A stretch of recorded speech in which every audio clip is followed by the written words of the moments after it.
So if I'm gonna be talking to a woman, I'm gonna like go to her, and of course I kind of make certain things very clear, like, hey, we're friends, or hey, I'm interested in you, whatever it is.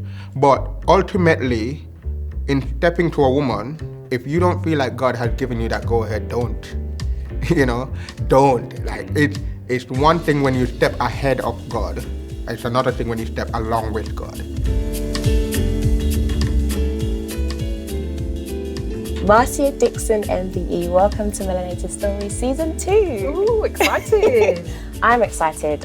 Just before we jump into the conversation, just so our viewers know a little bit about you, if they don't know, you are a editor for Keep the Faith magazine, a contributor for Woman Alive, you are a PR specialist, and you've recently become an author. It's so good to have you here. I'm excited. I'm excited. Me too. So you wrote a gospel music column for more than 30 years.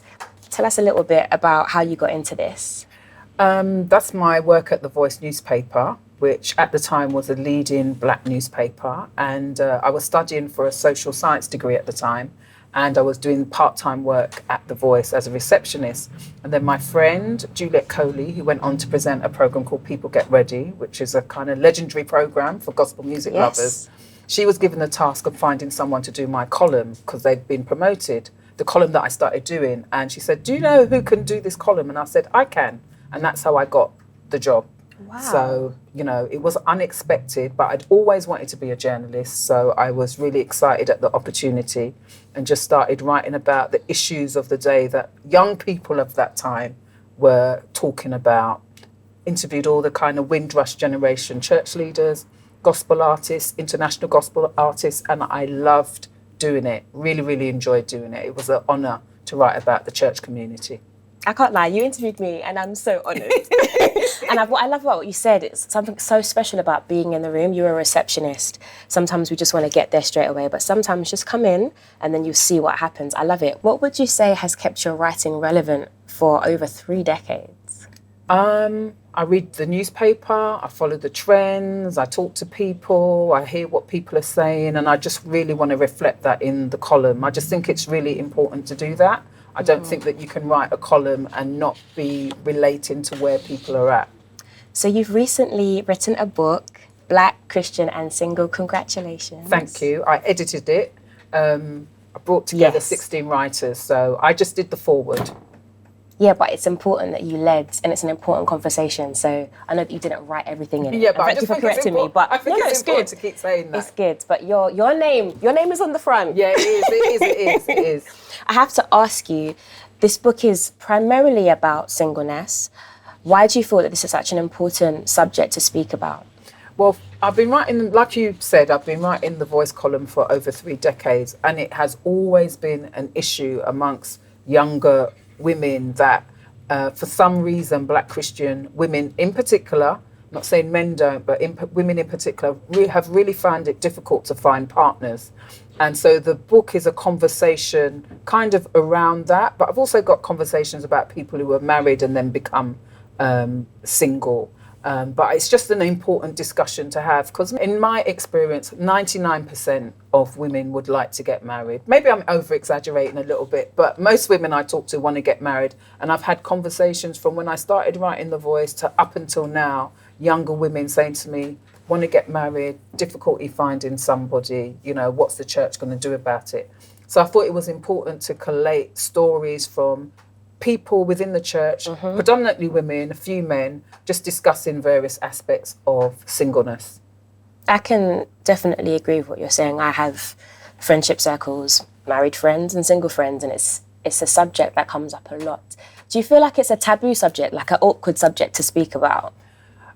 Only awkward in this regard that people don't like to talk about it because in our community, because they're made to feel like they're a little bit desperate if they talk about wanting to get married. Because the funny thing is, within our own personal circles, it's a conversation that we're having. But when it gets taken out publicly, it's like, oh, look at her, she thinks she's desperate, she's this, she's that. When really most communities, marriage is so important because it's the basis or the foundation for families. So if people are not getting together, and getting married, what kind of families are we kind of creating? Not to say that anything is wrong if, you know, you're raising children on your own, but from the biblical perspective, it's about men and women coming together, getting married and having their children.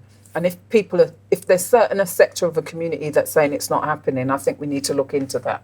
And that's what the book is about, just exploring that whole question. Just a segue from that, because you're making me think about things, because obviously this is Melanated Stories, it's about black and brown people. Why do you think it's so common within the black church? Why is it so common? You stumped me with that question. I'm thinking, why is it so common?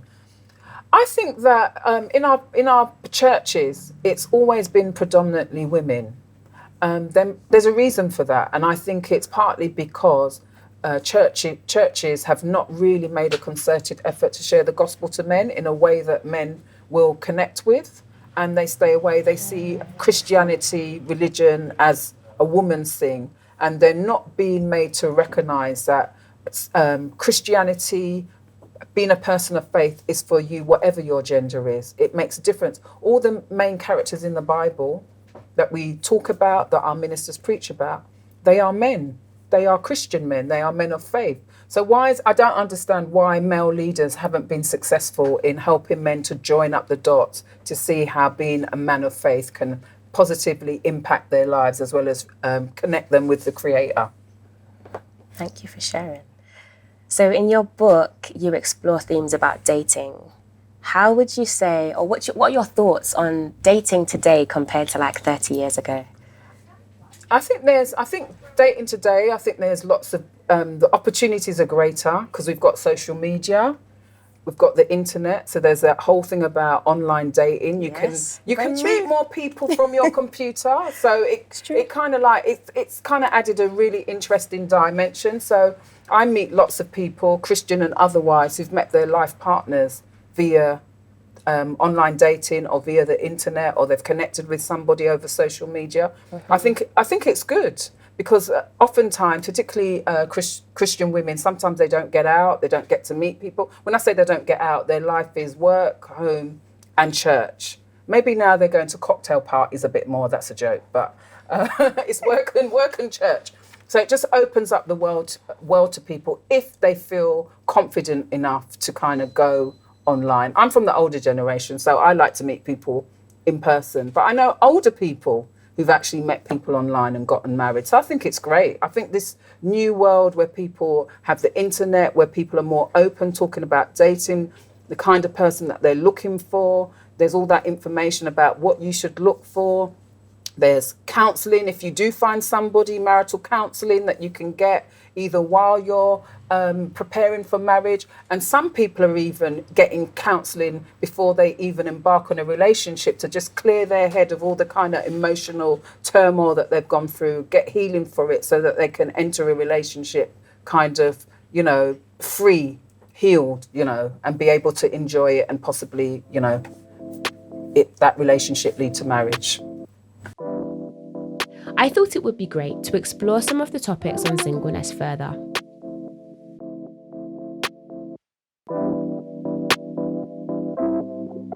So this is the short intro because I've got some very talented individuals here. So listen, if I miss something out, don't stone me because I can't fit it all in. But we've got the wonderful Lady T, who is award-winning radio host and podcast host. We've got Cassandra, who's a content creator and a radio host for Premier Gospel and Premier Christian Radio. We've got Marcia Dixon, who's an author. Marcia Dixon MBE. I need to stop this. Right. I need to get this right. Marcia Dixon MBE, he's an author and a PR specialist. And we've got the wonderful Shamara, who is an award-winning speaker. Guys, I'm excited about this conversation today. Definitely. Look forward to it. So, within the Christian community, particularly the Black Christian community, the word single can be a bit awkward and a bit taboo. And I did speak to Marcia about this before, but I'm going to throw it out here, ladies. Why do you think that is? Okay, so here's my off-the-top thoughts. It might be because being single feels, as a woman sometimes, and maybe in the Black community, it feels a bit shameful-ish. It might be because a lot of people don't talk about that in the church properly. It might be because our parents didn't really talk about it. Yeah, there's a few reasons maybe, I think. Okay. What you saying that's making me think about the fact that some people say that almost being married's been put on a pedestal, because why would you feel shameful that you're not if it's not kind of placed? All these women conferences. I actually remember having a friend come to a conference with me, and she was next to me silent. She's like, I'm never coming back here. And I was like, why? She was like, because everybody's talking about their wife, their husbands and their children. And she's like, I just don't feel like I have a place here. So it's interesting for you to say that perspective. Now, the Apostle Paul in 2 Corinthians 7, this is my Pentecostal background coming through. It says that singleness is a gift from the Lord.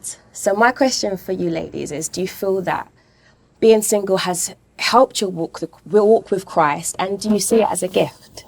Do you feel like it's a gift in your life at this moment in time? I just want to say, from talking to lots of women, it's a gift when you're younger.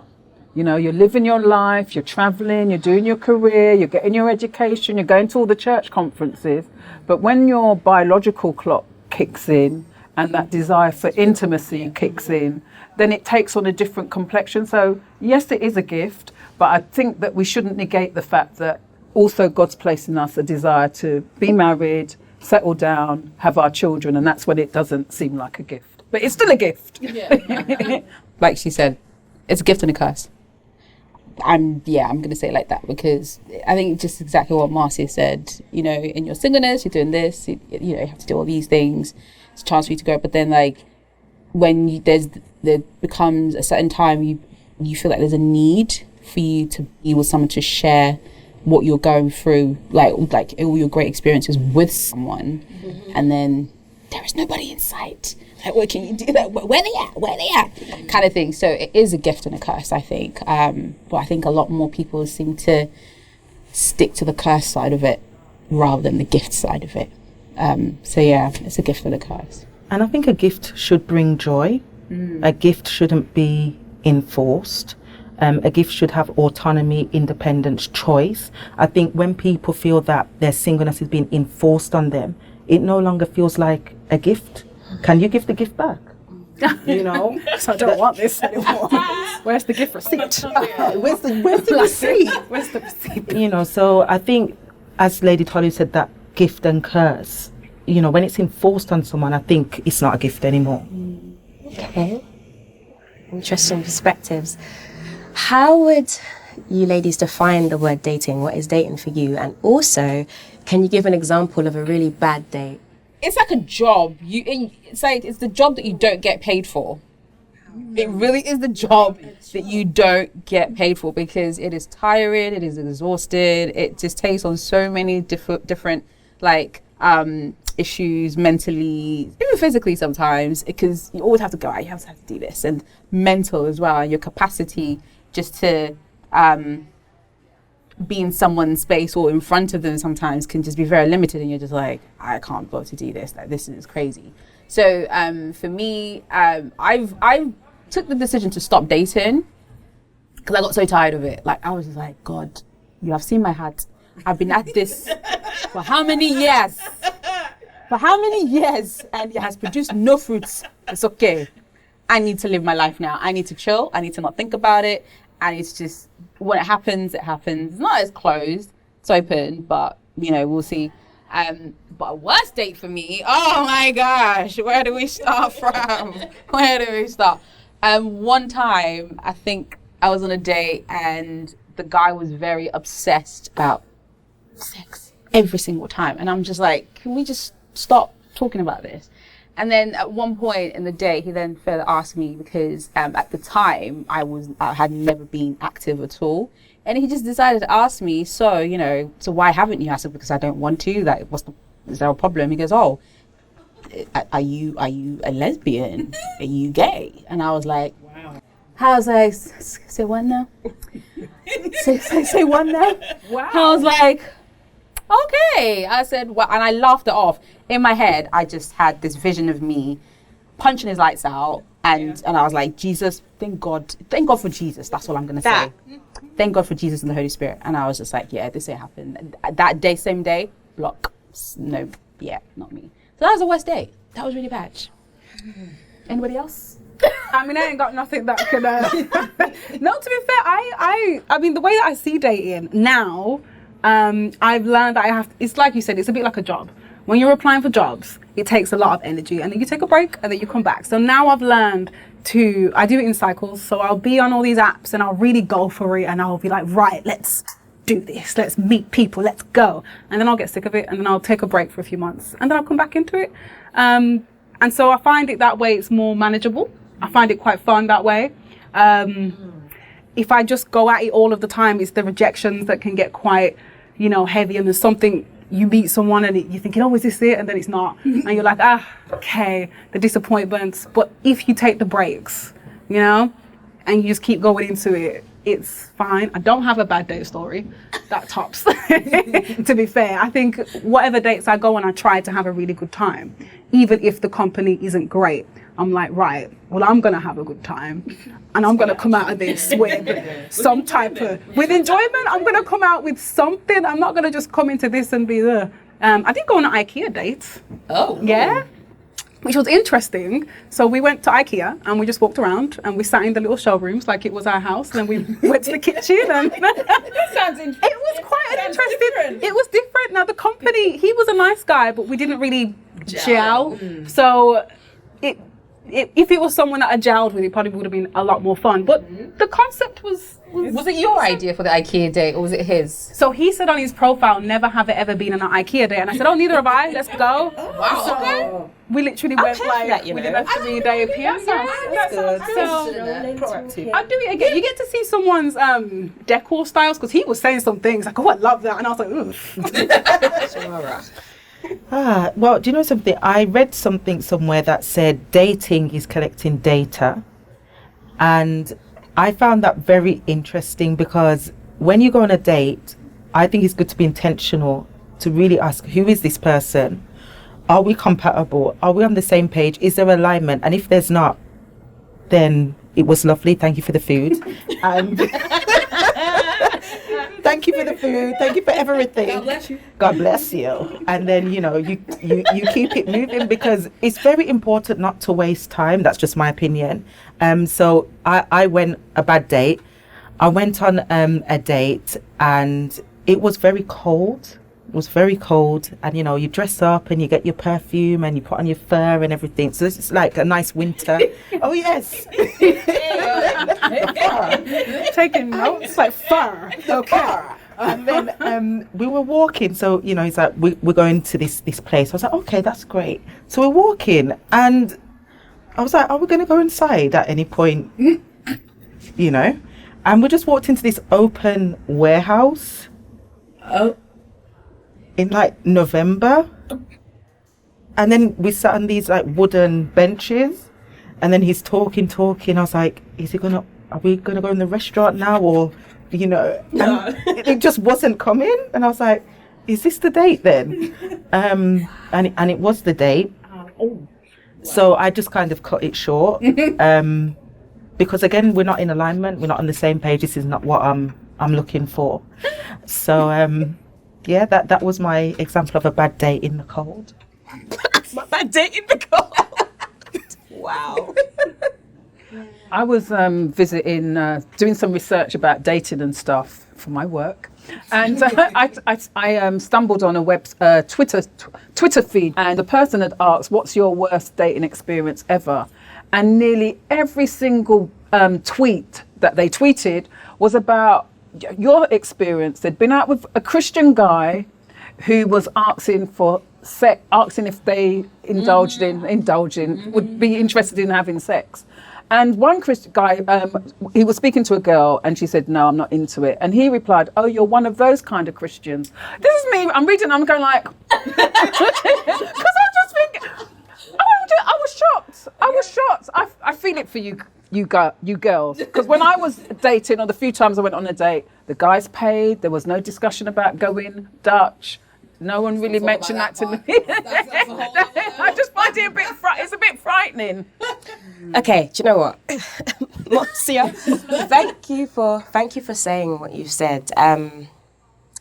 I'm going to actually just jump ahead because you mentioned in what you said the fact that it was Christian men that were asking about sex. And so I would like to know some of your thoughts on, Corinthians. It says, Corinthians 6:14, it speaks about not being unequally yoked. And for those that don't know, a yoke is a wooden beam that is put on animals so that they can kind of like work the field in pairs. It's about the pairing of two animals. So it's kind of given the reference of two people being of the same religion and, not marrying people who are not unbelievers. And so I guess I know of certain women who have married Christian men, and then once they've been married, it's like, we are fully unequally yoked here because this person is not quite the person I thought they were going to be. And I also know people who are like, I got tired and I've chosen to marry someone who's not a Christian, and they've got the most beautiful relationship. Whether I agree or disagree is not the point. I just want to discuss this subject of people marrying outside of the faith and what. Shamara, what are your thoughts on this? I'm coming to you first. I really think it's about compatibility. And compatibility, faith is a big segment of that, but it's not the whole being of a person. So, for instance, unfortunately, we see Christians divorcing. So if the Christianity alone was the key to success, we wouldn't see divorce. So for me, it's about that maturity, Christian maturity, to understand who am I compatible with? How do our lives coming together produce fruit? We see a prophet being told to marry a prostitute. There's other examples, theological examples of different pairings and groupings coming together, which we don't often want to talk about within the church. I've seen friends, I have a friend who married a Sikh. I have a friend who's married a Muslim, and they both do their religious practice and then come together and raise family and life. I've seen Christians who are happy as well. So that's my views on it. So I've come to have more of that thought now. I think maybe sometimes Christian men, sometimes they will not act right, or they won't act the most Christian because they think that us as the Christian women, they're our only option, they're our only choice. So they won't do that. Like, they will do things like you said, go on dates, because they think they can kind of like, they can kind of take the mick. That's the only way I can phrase that. They just take the mick a little bit because they think, well, they need us. We're the ones that are in demand. So we can kind of do this because they're going to have to come to us. But actually, similar to what you've said, I've known people that have dated or married people that are not of the faith, and they have a really, really beautiful relationship or a really, really beautiful marriage. I would prefer my partner to be Christian, obviously. I would prefer them to have a belief in God. But I've learned that maybe it's not the worst thing in the world to X off so much of the population, because I could play a really vital role in that person's life and their journey to God. I think it's all about, from my experience talking to people, I think it's all about listening to what the Spirit is saying. I remember a friend of mine, she was dating somebody, or an acquaintance I should say, dating somebody who wasn't a Christian, and I was like, you know how you go, not too sure of that. And they got married, and then he ended up becoming a Christian. So I just think it's about you listening to what God is saying, because God knows the future. Obviously, we all would prefer to marry Christians, but I think in the black community anyway, we have a situation where there's loads of Christian women, many who want to get married. How are we going to help these women? And I think that is a discussion to be had, because there's men out there who were grown up in godly families. Their values are more or less godly. They just haven't made that ultimate step in terms of committing themselves totally to God. They may do it through marriage. They may not do it through marriage, but keep on talking. Let's have the discussion, because we've got women around who want husbands, and they want men who have that godly foundation, because it is a foundation, isn't it, when you get raised in a Christian family? Yeah, I've always seen it as it's that whole marrying Christian, non-Christian. There are some, like you said, some couples it has worked for. I believe it's the exception and never the rule, because it's not for everybody. Like, there are some couples that you will see flourish, like married 20 years and both have different, faiths and stuff like that. But I think in it, what you said, maturity, they respect one another, they understand, they put those boundaries, they know things to cross, not to cross, and they've made it work. And then there are some that it just ain't gonna work. Like, I remember interviewing a couple where he is a Muslim and she's a Christian, and I think some of her family wouldn't come to the wedding because of who he was marrying. But when you see these two in person, you would actually think he's a Christian. Like, you would think he was, but the way he loves his wife, the way he loves his children, I was just like nobody can come and say this will never work, whereas it is working. It's working for them. So it's obviously not for everybody, but it is that maturity, it is that understanding, and just knowing that, okay, you know what, whatever God is going to do in this, I pray. The only thing the woman can always do, or if it's a man, vice versa, just keep praying for your spouse. You just never know at what point where they can easily change, or, you know, think, you know what, I want to fully commit to being a Christian. I want to fully commit to this. So as I've gotten older, I think now I'm a bit more specific. Like, I do want someone who is a Christian, because that for me is the praying essence. Like, I want somebody to be able to pray for me, and especially when you're going through something, or you just like need someone just to give you that peace, so you need that covering. And if I can't have that for someone who isn't, it's just like, I just feel the type of way. But yeah, as I've gotten older, I feel like I need that person to be a Christian for sure. So yeah.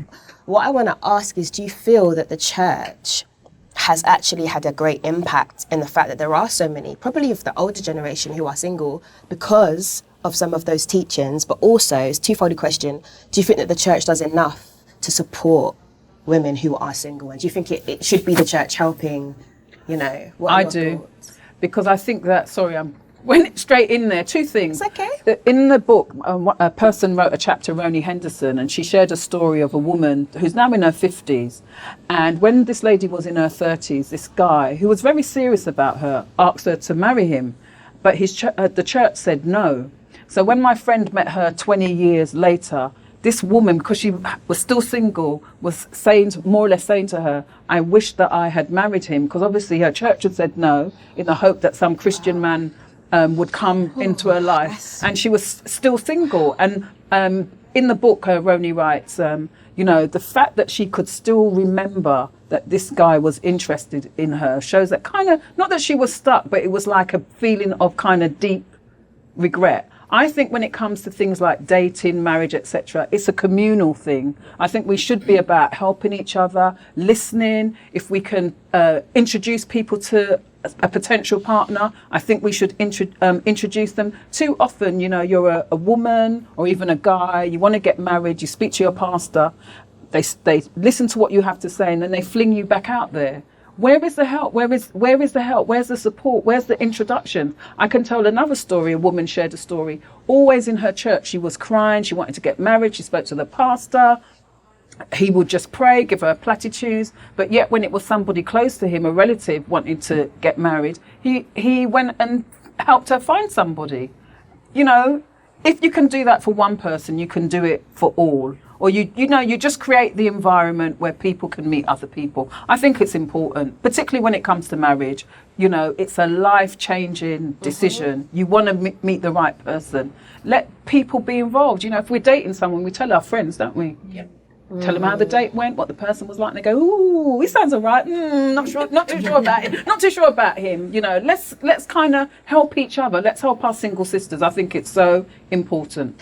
How much has our upbringings, whether that's we were raised in a Christian home or just our cultures, have affected our decisions in terms of who we choose to be with, if it's somebody from a different race or a culture? How much is your Christian upbringing and also your culture kind of impacted that? I think culture is so important because singleness with black women isn't just a church issue. It's wider than the church. So that suggests to me it's cultural. I think growing up, a lot of black women are steered down the education, get your education, become that boss lady. You know, particularly between the 80s, the 90s, the 2000s, you see this like surge of the Michelle Obama, but she's married. That anyway, side note. You know, but just that progressive female boss, which is amazing, you know, to have your career and to do lots of amazing opportunities. But balance, I don't think, was taught at the same time. And I don't think that's just by the church either. It's in family structures, family settings, what women are encouraged to be and not be. I think also that probably rooted from some of the older women's experience of men in their life. And they maybe didn't want to see other women go down that road, so they were like, get your financial independence, put yourself in a position where you are good either way. And I think the negative effect of that good intention is what we are potentially seeing today. Cassandra, what about you in your family and your culture? Has that So impact? I grew up completely different. So I am mixed race, so I have a white mom and a black dad. So race-wise, I always saw the mix. For me personally, I mean, I didn't ever consider dating another race, even though I've seen it growing up. I don't know, in my head. When you say another race, what do you mean? Like anyone that isn't black. Okay. Did not, even culture-wise, so my dad's Jamaican, and I didn't used to consider dating men that were not Jamaican. Oh, right, it was that. Just like, it was very much like, if you were not black and Jamaican, That cultural. I'm not involved. Straight Jamaicans are the best. Very much like set on one type of man, and that was it, and that was done. But I've evolved. I think for me as a mixed race person, it's different. I don't have the same experiences as a full black woman. Mixed race people have been a fetish for a while, so men will come up to you and be like, "Oh, mixed race, curly hair, bang, you're mine," and that's not great at all. So and again, I didn't grow up in the church either. So I grew up. We went to church. It was a Elim church for I want to say till about the age of 10, and then I didn't go to church for the whole of my teens. And then I got to 20, and I started going back to a really, really strict church, and they definitely shaped a lot of what I thought about dating. So they was a very Pentecostal Jamaican church. They, Jamaica again. Yeah, they were very these Jamaicans. Gosh. But they were very much like, you can't wear jeans as a woman, and no jewelry, no makeup, and you can only date men that go to this church, because if they don't speak in tongues, then they're not really Christians, and you won't know that if they don't go to the same church. And so I was in that church for about 4 years, and that's probably one of my biggest things that shaped it, because there were definitely guys around those years from ages 20 to 24 that liked me, and I liked them, but they didn't go to my church. And so I was like, I can't date them. Weren't they Jamaican either? Really? They were Jamaican. Listen, I just was right. writing stuff like this. I was just back like, in I the can't. day. Yeah, there are still churches that are like that. Wow. So Still today. and I literally just didn't consider them, and now I look back and I'm like, Wow. man, Isn't that interesting? I think churches have like been the I guess the downfall of this issue as well. It's their fault. Like a lot of single women are in this situation because really and truly, what's stopping you from going to another church and meeting someone? Because that person could be in another church. We're all the body, no? Exactly, all one body, and it used to frustrate me when I used to hear a lot of churches, even up until 2023, maybe like 2018, 2019. I'm still hearing churches saying like, no, you can't go to that church, or you can't marry from that church, you can't marry from in church. And when I looked inside the church, and I was like, slim pickings, not even slim pickings. It was like scraping the bottom. No disrespect, but it's like, come on, scraping the bottom of the barrel, like here, like what is there really? I'm sorry, I'm just gonna be real. But like, what is really here? There was nothing here. And for me, I was just like, you know what? This is the reason why there's too many single people in the church, and it's almost like you're forced to then look at someone and think, oh, there's nothing anywhere else, I'm just gonna have to get it. So that person is settling. And when you ask a lot of guys, the person that they married is not the one that they it's not the person that they really wanted to, and usually because of situations like that or something else. But churches were very kind of I think it's, even though it sounds controlling, when I think back, it was also trying to protect their congregation. Yes, so they don't move anywhere because they don't want to lose members. So they'll be like, just stay insular, look for someone, you could be sitting next to your husband, you're sitting next to your wife, this and that. I was like, nah, at this day and age, I will encourage, go to other churches, like church hop. If you have to church hop, I'm telling you, if you have to church hop, do it. The church isn't a cult. Ladies, this conversation has been incredible. We should have stopped a while ago, but I just love the honesty. You've talked openly, you've talked authentically. I appreciate all of your opinions that you've shared. So many things were flagged that I didn't even consider. We wanted to dig deeper and talk to some men. We put motivational speaker and radio presenter Adam Brooks with singer-songwriter John Mark in a room with some questions to discuss. Hey, how you doing, man? Good, man, good. Yeah? All right. So, we're here today to talk about being saved and single. There you go. Questions are here. Let's get into it. All right. Let's shuffle them up a little bit. All right. All right. Start with the first one. First question. Yes. Okay, what is it like to be black, British, and single in the church? That's an interesting dynamic for me, because not only am I black, British, and in the church, but I'm also black and Jamaican. So coming from a Jamaican background, it's a lot of learning of the culture, the different cultures, and as a Jamaican, there's a lot of stigma that's attached to me being a Jamaican as well. So there's a lot of breaking mindset that's happening on my side, but it's been an interesting journey of just kind of learning how to relate to the British environment and how the church is thinking about dating, thinking about how to even just relate to each other on a friendship level. Because, I feel like there's a lot of disparities between those two, what is dating and what is, relating on a friendship basis. Well, I guess my angle is different because I'm Jamaican by heritage but British born. Okay. I think there's being single in the church and being black and single in the church is almost it's interesting because I think I don't recognize being single up until when I realized I was at the age to get married. I didn't think of myself as single. So, at 16 up to 23, 24, I didn't see myself as a single man. I saw myself as a Christian at church. So only when people are like, "Oh, when you getting married? You not seen anybody yet? What's going on?" And you think, "Okay." Those questions, man. Questions. So for me, it's like it's only recognised. I think for men anyway. I couldn't speak for myself as a man, but the pressure isn't as much as it is for others. But I still feel like there's almost. Well, you're 25 now. Is something wrong? What's going on? Why aren't you thinking about marriage yet? So to be black, Christian, and single in the church is to almost be on somebody's clock. That's not your own. And to maybe be in a situation where you're almost thinking about doing something because it's the right time versus the right time for you. I mean, it works a little different for me because I've always been interested in getting married. And so I've always had that kind of mindset of wanting to date or wanting to be in a relationship with the aim of getting married. So it's like when people would come to me with the whole clock, it was always, I guess, easier for me to manage because I can respond to them. So they'd be like, "Oh, when are you getting married? When are you getting me the girl?" You're like, "Bring the girl to me, and then I can answer your question." I'll add to that about from my experience of being single, being married. I've been married and divorced, so getting married at 27, and the pressures I felt at that point. And I genuinely got married with the right intentions in my mind. I found that this is the right time. I found someone who I can be in a relationship with, and it looked all good to me. But I also recognized, looking back on it with hindsight, that a lot of the triggers had been, it's about time you got married now, Adam. Not from anyone in particular, but I felt it as an innate pressure on me.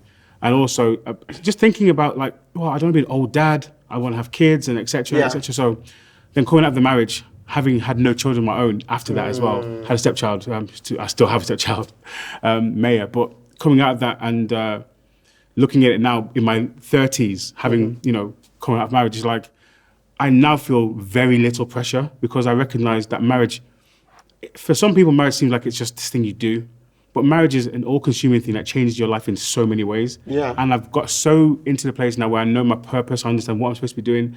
So unless I find the person in my life who is going to propel me further towards my purpose, draw me closer to God, and be someone who actually elevates my life and I can do the same for them, I'm not going to do it because I've recognized how great marriage can be and also how terrible it can be when it's not good. So I would never, ever put myself in that situation again to get married and be unsure or be pulled away from doing what I know I'm called to do. The person has to come into my life and I go into theirs and add value and be someone that literally makes their life better. So I think being single second time around after marriage, it really made me recognize the importance of me being ready for marriage. Forget everybody else.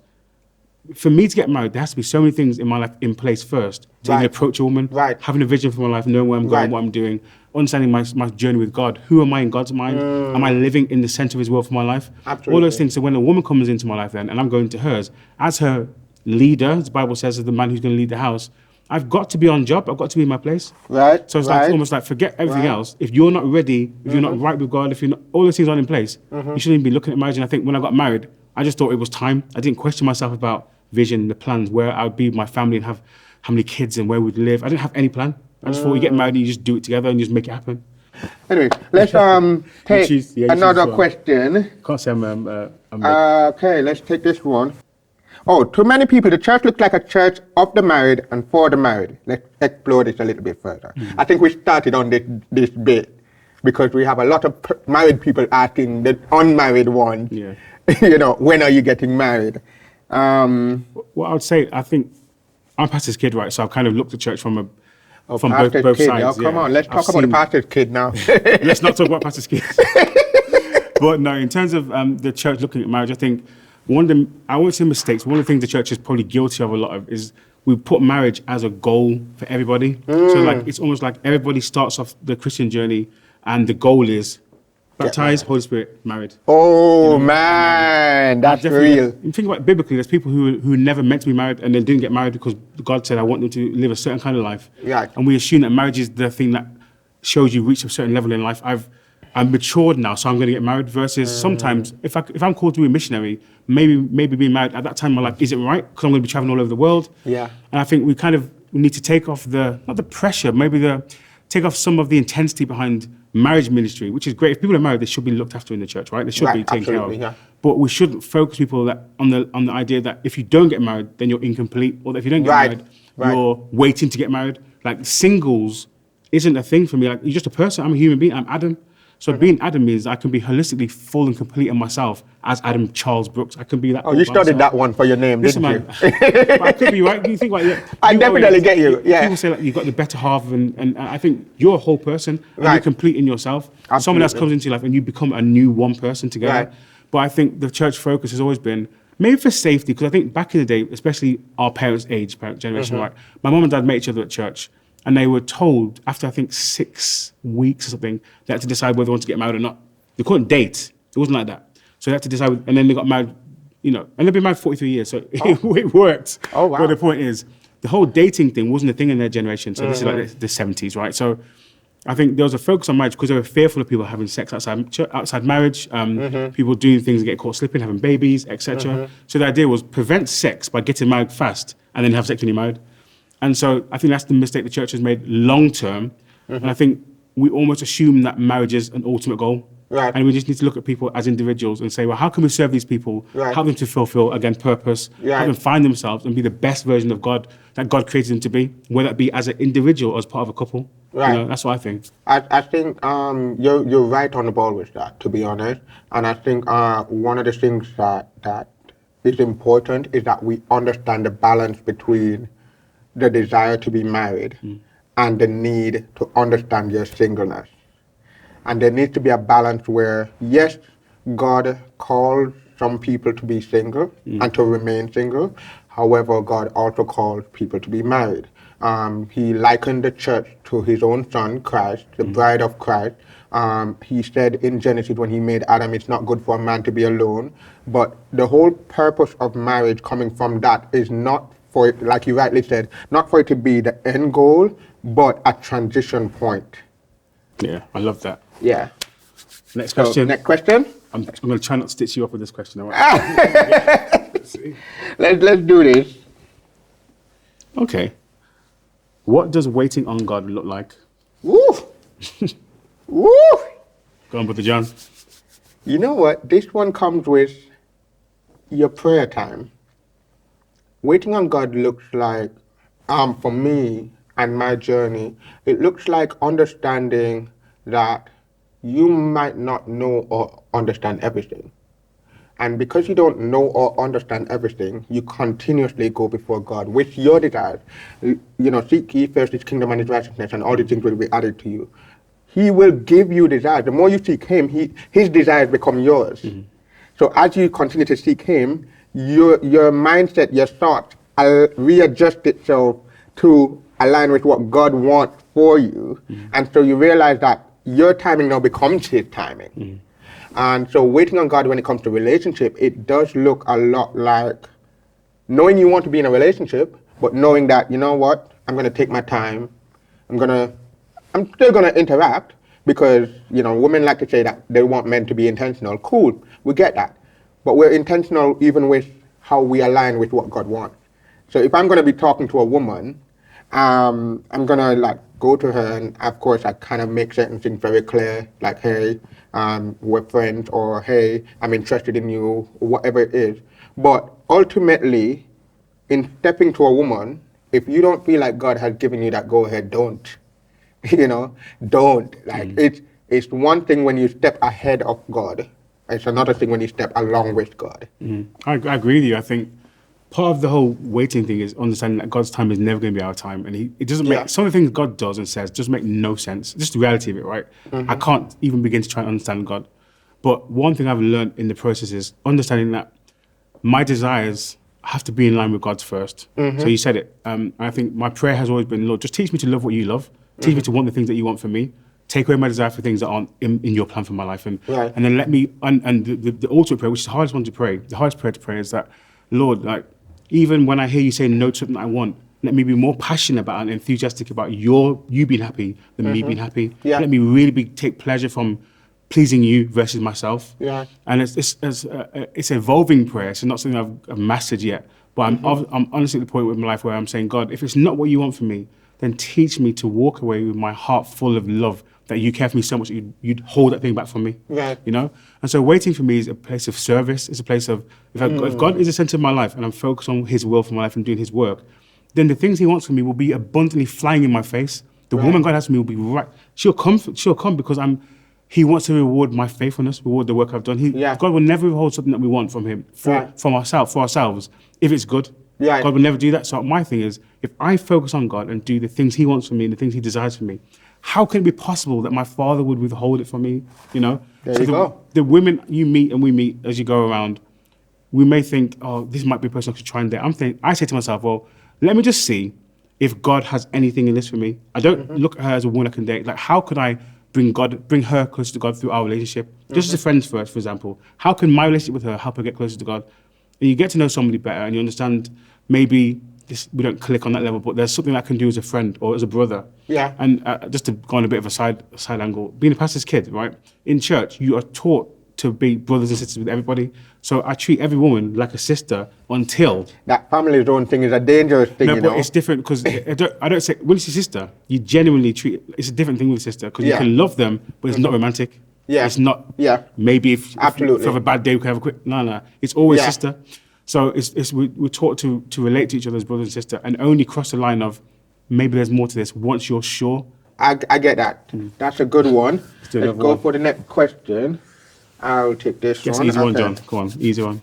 Okay, this one. I think we got this one already. Okay, fine. This one's been looking at me. Okay. Okay. Well, I think this is a question for you. Okay. Does singleness look different after a divorce? Obviously, I've never been married before, so I can't really answer. But I can tell you, like, I've heard of people who have gone through divorce, so I can probably only speak from second-hand information. But please, go ahead. Yeah, I think the difference is you can either end up very jaded after a marriage breakdown, because you're like, I don't want to go through that again, so forget marriage, I'm over it. At certain points, for the first maybe year and a half, 2 years, I was just like, I can't put myself through that again. And because there's no guarantee that the person's going to be the right person next time either, like, I don't want to end up with another wife. So the hardest part of it is not holding on to the hurts of the past, but then using the lessons that you took from marriage and the things you did wrong that they did wrong, and allow them to not just be things from the past, but allow them to educate you about how to do things differently. So I look back on my marriage and I think about what would I have done differently if I was who I am today versus that man I was when I was 27 and got married. And there's so many different things. So it's like, okay, well, if the case is that I don't want to repeat the same mistakes, let me do those things then from now. So one simple example is when I asked her to marry me, I just wanted to get married. I wanted to do the right thing. I didn't want to fall into sin. I wanted to do, it's the right time, I thought, and it felt right at the time. But now, if I was going to ask somebody to marry me, I don't think I could even approach them with that question without having an idea of the plan I have for my life. Just as Adam Brooks, not for me and her, just here's who I am. This is what my plans are for my life, what I want to do in my life, where I see myself being in 5, 10 years, 15 years.